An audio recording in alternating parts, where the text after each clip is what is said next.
আর এই যে বিভিন্ন মেয়েদের সাথে ওর সম্পর্ক আছে, এবং মুনিয়া নামে যে একটা মেয়ে আছে ওর সাথে ওর সম্পর্ক, মানে ইনডিরেক্টলি ও আমাকে ভর্তার হুমকি দেয়। আজকে দেখা করবেন আমার সাথে একটু রাত্রে।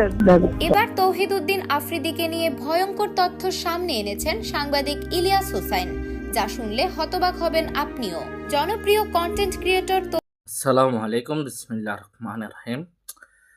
যে যেখান থেকে দেখতেছেন দূর দূরান্ত থেকে না টেনে গেগা সবাইকে দেখার সুযোগ করে দেন। দেখে পুরা ভিডিও বিস্তারিত মতামতগুলা মেসেজের মাধ্যমে জানিয়ে দেবেন। এবং তহিদ আফ্রিদি বরিশাল থেকে গ্রেপ্তার হলো, এবং তহিদ আফ্রিদি তার আড়ালে কিরকম তাও জানতে পারবেন, শুনতেও পারবেন। এবং তহিদ আফ্রিদি মানুষ সম্পর্কে ভালো না খারাপ তাও জানতে পারবেন। এবং তহিদ আফ্রিদি একটা মেয়ের জীবন কিভাবে ধ্বংস করে দিল, এবং বিভিন্ন কন্টেন্ট ক্রিয়েটরদেরকে ডিবি অফিসে নিয়ে কিভাবে মারধর করা হচ্ছে, এবং সাংবাদিক ইলিয়াস ভাই তহিদ আফ্রিদিকে নিয়ে কি তথ্য দিল এই ভিডিওতে আপনারা দেখতে পারছেন। এবং তহিদ আফ্রিদিকে মাফিয়ার ডন বলল চলে এবং বিস্তারিত দেখে মতামতগুলা জানিয়ে দিবেন। দেখুন, আর এই যে বিভিন্ন মেয়েদের সাথে ওর সম্পর্ক আছে, এবং মুনিয়া নামে যে একটা মেয়ে আছে ওর সাথে ওর সম্পর্ক, মানে ইনডিরেক্টলি ও আমাকে ভর্তার হুমকি দেয়। আজকে দেখা করবেন আমার সাথে একটু রাত্রে। এবার তৌহিদ উদ্দিন আফ্রিদিকে নিয়ে ভয়ঙ্কর তথ্য সামনে এনেছেন সাংবাদিক ইলিয়াস হোসাইন, যা শুনলে হতবাক হবেন আপনিও। জনপ্রিয় কন্টেন্ট ক্রিয়েটর তৌহিদ আফ্রিদি, তাকে দেখতে যেমন আসলে সে তেমন না। তার আড়ালে ছিল অন্ধকার আর ভয়ঙ্কর এক সত্য। জানা যায় বিয়ে করার আগেই একাধিক মেয়ের সাথে উঠা বসা ছিল আফ্রিদির। একজন মেয়ের সাথে শারীরিক সম্পর্ক হয়েছিল, আর যখন মেয়েটি বিয়ের দাবি করে তখন আফ্রিদি তাকে ডিবিতে ডেকে পাঠিয়ে গুম করার হুমকি দেন। ভাবতে পারেন একজন কন্টেন্ট ক্রিয়েটর তার জনপ্রিয়তাকে এভাবে ব্যবহার করবে? জানতে পারি যে বিভিন্ন মেয়েদের সাথে ওর সম্পর্ক আছে, এবং মুনিয়া নামে যে একটা মেয়ে আছে ওর সাথে ওর সম্পর্ক। শুধু তাই নয়, আফ্রিদির সাথে মুনিয়া নামের আরেকটি মেয়ের গভীর সম্পর্কের কথাও উঠে এসেছে। কল রেকর্ডে শোনা যায় রাতে মুনিয়ার বাসায় যেতেন আফ্রিদি। তাদের সম্পর্ক নাকি চলছিল অনেক দিন ধরে। এখানেই শেষ নয়, বর্তমান স্ত্রী রিসাকে নিয়েও চমকপ্রদ তথ্য প্রকাশ করেছেন সাংবাদিক ইলিয়াস। রিসার সাথে বিয়ের আগেই রিসার একজন বয়ফ্রেন্ড ছিল, কিন্তু আফ্রিদি নিজের প্রভাব খাটিয়ে ডিবির ভয় দেখিয়ে সেই প্রেমিককে সরিয়ে দেন। এরপর জোর করেই রিসাকে বিয়ে করেন তিনি।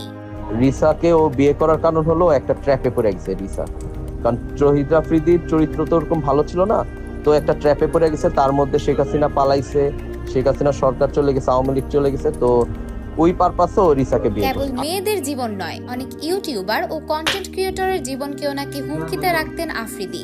যারা তার বিরুদ্ধে কথা বলতো বা ভিডিও বানাতো তাদেরকেও নাকি ডিবির হেফাজতে নেওয়া হতো, কারণ আফ্রিদির বাবার ছিল বিশাল ক্ষমতা, আর সেই ক্ষমতাকে ঢাল বানিয়েই সে যা চাইতো তাই করত। এমন অনেক অন্যায় আর অপকর্ম ঢেকে রাখা সম্ভব হয়েছিল প্রভাবের কারণে। কিন্তু একটা সত্যি আমরা সবাই জানি, আল্লাহ ছাড় দেন কিন্তু কখনোই ছেড়ে দেন না। যখন সময় আসে তখন সব অন্যায়ের হিসাব মিলে যায়। আজকে দেখুন, যে মানুষের ক্ষমতার দম্ভে অনেকের জীবন ধ্বংস করেছে, সে আজ অসহায়ের মতো স্ত্রীর সামনে ধরা খেলেন পুলিশের হাতে। এটাই প্রমাণ করে টাকা, প্রভাব বা ক্ষমতা সবসময় কাজে আসে না। অন্যায়ের শেষ কখনোই ভালো হয় না। তৌহিদ আফ্রিদির এই কাহিনী আমাদের জন্য বড় শিক্ষা। যে যত বড়ই হোক না কেন, অন্যায়ের পথ শেষ পর্যন্ত ধ্বংসেই নিয়ে যায়। শেষের দিকে আপনি চাইলে একটা লাইনে দিতে পারেন। আপনারা এ বিষয়ে কি ভাবছেন কমেন্টে জানাতে ভুলবেন না।